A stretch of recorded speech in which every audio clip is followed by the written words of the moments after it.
રહે.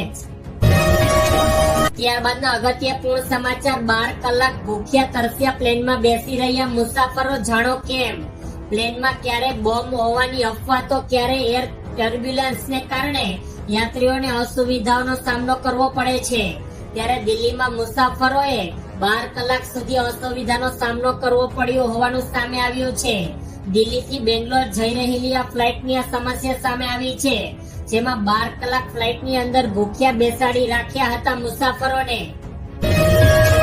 ત્યારબાદના ખૂબ જ દુઃખદપૂર્ણ સમાચાર. જમ્મુ એન્ડ કાશ્મીરના કુલગામામાં સુરક્ષા દળોના આતંકવાદીઓ વચ્ચે અથડામણ.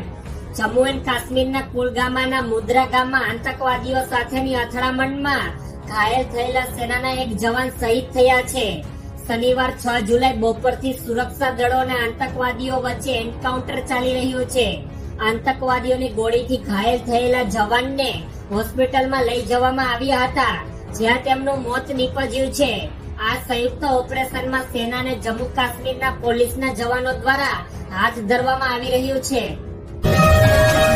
ત્યારબાદના ખૂબ જ અગત્યપૂર્ણ સમાચાર પશુપાલકોને લઈને સામે આવી રહ્યા છે. સાબરકાંઠા જિલ્લો ખેતી અને પશુપાલનની આજીવિકા ઉપર નિર્ભર છે. ત્યારે જિલ્લાના અગ્રણી દૂધ ઉત્પાદકો સાબર ડેરી દ્વારા સમગ્ર સાબરકાંઠા અને અરવલ્લી જિલ્લાના દૂધાળા પશુઓનું દૂધ કલેક્શન કરવામાં આવે છે. વાર્ષિક ટર્નઓવરના આધારે અમુક ટકા રકમ ભાવફેર તરીકે ચૂકવાતી હતી. ત્યારે વાર્ષિક ટર્નઓવર ઉપર અમુક ટકા ભાવફેરે પ્રતિ વર્ષે દૂધ ઉત્પાદકોને આપવામાં આવતું હતું. જ્યારે સાબરકાંઠા અને અરવલ્લી જિલ્લાના દૂધાળા પશુઓનું દૂધ કલેક્શન અત્યારે કરવામાં આવી રહ્યું છે. ત્યારબાદના ખૂબ જ ઉપયોગી પૂર્ણ સમાચાર. ગૃહિણીઓ મૂંઝાઈ, 100 રૂપિયા પહોંચ્યા ટામેટા, બટાકા, ડુંગળી પણ થયા મોંઘા. લીલા શાકભાજી, ટામેટા, ડુંગળી વગેરે આ શાકભાજી છે કે જેને દરેક ઘરમાં રોજ ઉપયોગમાં લેવાય છે. ત્યારે દિવસ જાય તેમ શાકભાજીના ભાવમાં પણ વધારો થઈ રહ્યો છે. ગૃહિણીઓ કેવી રીતે બજેટ મેનેજ કરે તે સવાલ થયો છે, કારણ કે રોજબરોજ ઉપયોગમાં લેવાતા શાકભાજીની કિંમતો આસમાને પહોંચી છે. ત્યારે ડુંગળી અને ટામેટાના ભાવ સદી ફટકારી ચૂક્યા છે. ચોમાસામાં શાકભાજીના ભાવમાં વધારો કરવામાં આવ્યો છે, જેથી ગૃહિણીઓનું બજેટ ખોરવાઈ ગયું છે. ત્યારબાદ એક વધુ અગત્યપૂર્ણ સમાચાર. ભાઈ બહેન સાથે જગન્નાથે નગરજનોને આપ્યા દર્શન. અમદાવાદમાં દર વર્ષે અષાઢી બીજના દિવસે ભગવાન જગન્નાથજીની રથયાત્રા નીકળે છે. જગતનો નાથ આ દિવસે નગર ચર્ચા પર નીકળે છે. ભગવાન જગન્નાથ તેમના બહેન સુભદ્રા અને ભાઈ બળભદ્ર સાથે આ દિવસે નગર ચર્ચા માટે નીકળતા હોય છે. ત્યારે ગઈકાલે ભગવાન તેમના ભાઈ અને બહેન સાથે નગર ચર્ચા પર નીકળ્યા હતા.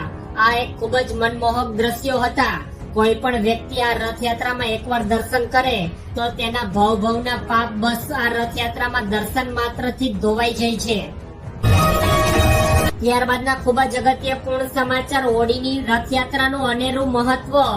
ભગવાન જગન્નાથજીની રથયાત્રા ગઈકાલથી શરૂ થઈ ગઈ. ત્યારે જગન્નાથપુરીમાં રથયાત્રા 10 લાખ જેટલા ભાવિ ભક્તો જોડાયા. આ રથયાત્રામાં ભગવાન જગન્નાથ ભાઈ બલભદ્ર અને બહેન સુભદ્રા સાથે પ્રસ્થાન કરશે. જે બાદ ભગવાન રથમાં સવાર થઈને ગુડિયા મંદિર તરફ પ્રયાણ કરશે. ભગવાન જગન્નાથજીની રથયાત્રાનો ભવ્ય કાર્યક્રમ 10 દિવસ સુધી ચાલવાનો છે. આ વર્ષે નવયૌવન દર્શન અને નેત્ર ઉત્સવ એક જ દિવસ છે. આ વખતે રથયાત્રાના દિવસે દુર્લભ શુભ યોગ રચાયો છે.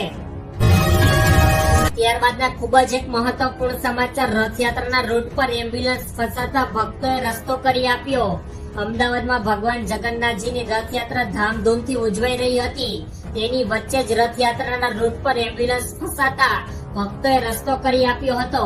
આટલા બધા માનવ મહેરામણની વચ્ચે 108 સરળતાથી નીકળી ગઈ હતી, તો એમ્બ્યુલન્સનો પાયલટ પણ તેના સ્થળ પર સમયસર પહોંચી ગયો હતો. સ્થાનિકોએ એમ્બ્યુલન્સને જોતાની સાથે જ રસ્તો કરી આપ્યો હતો. રસ્તો ખુલ્લો કરીને માનવતા મહેકાવી હતી ભક્તોએ. ત્યારબાદના અગત્યપૂર્ણ સમાચાર. ભગવાનના મોસાળમાં રસોડા ધમધમ્યા.